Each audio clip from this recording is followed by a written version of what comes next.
Good day mga kabingaming. Short video lang. Meron kasing nagtanong sa akin kung kumusta na raw ba yung mga carbon components na ikinabit ko sa aking travel bike. Itong carbon saddle at itong carbon drop bar. Gusto ko lang itong bigyan ng short review after several months na paggamit.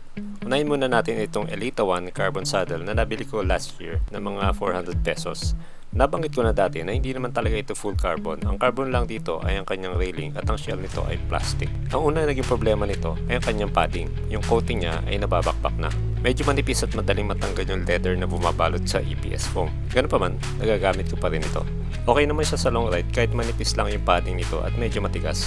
Kailangan lang talaga tamang-tama yung pagkaka-install mo dito to make sure na yung seat bones mo ay nakatapat talaga dito sa mga padding all the time. Dahil kung hindi, ay medyo matigas kasi yung gitnang part nito kahit may padding dahil hindi ganun flexible ang shell nito at matigas din talaga yung mismo padding. Kaya may tendency itong maging masakit sa puwit kung mali yung pagkakaupo mo. Okay naman ang saddle na to, pero naghanap pa rin ako ng something better. Kaya sigurado papalitan ko na rin ito soon. Kung bibigyan ko ito ng rating, baka bigyan ko lang ito ng 2.5 out of 5. With that said, hindi ko masyado mai-rekomenda ang saddle na ito. Meron ka pang mabibiling mas maganda rito na budget friendly din at carbon. Next naman ay itong Balugo Carbon Gravel Drop Bar na may sukat na 370mm at may internal cable routing.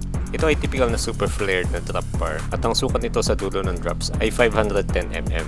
Sa front profile, makikita mo yung pagka-flare niya. Itong drop bar na ito ay hindi ko pinagsisisihan dahil napaka-komportableng gamitin. Dahil siguro saktong-saktong lapat sa akin. Unlike dun sa dati kong ginagamit na Sagmit Gravel Peak na 400mm. Kung sana experience ko talaga ron, yung nangalay talaga yung left arm ko. Parang nawalan ng lakas. Madalas ding mamanhid ang kamay ko ron. Ito, mas komportable.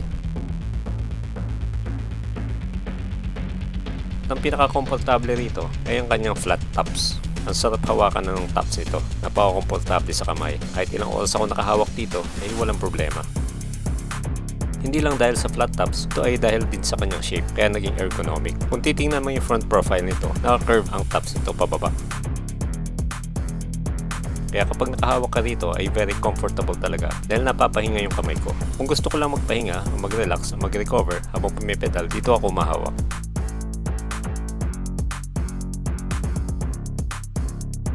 Sa durability, okay naman. Nagamit ko na ito sa gravel at marami mga turog-turog at malulubak na kalsada at malulubak na gravel.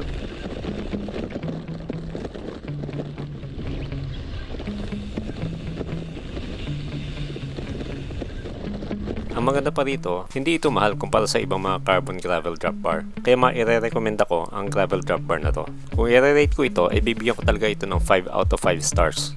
Meron din palang road bike version nito. Ganitong design na walang flare. Na nakakurba din yung tops. Meron ganang variant ng Cosevlo at 3T na nagkakahalaga lang ng 1.2k plus.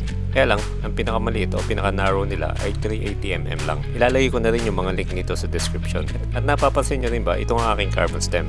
Balugo rin ang brand nito. At ito ay may angle na negative 17 at 80mm ang haba.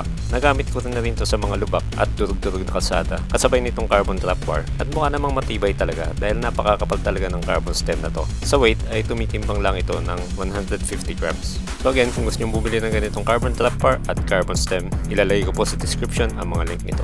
So hanggang dito na lamang po. Kung may mga katanungan kayo, comment lang po sa ibaba.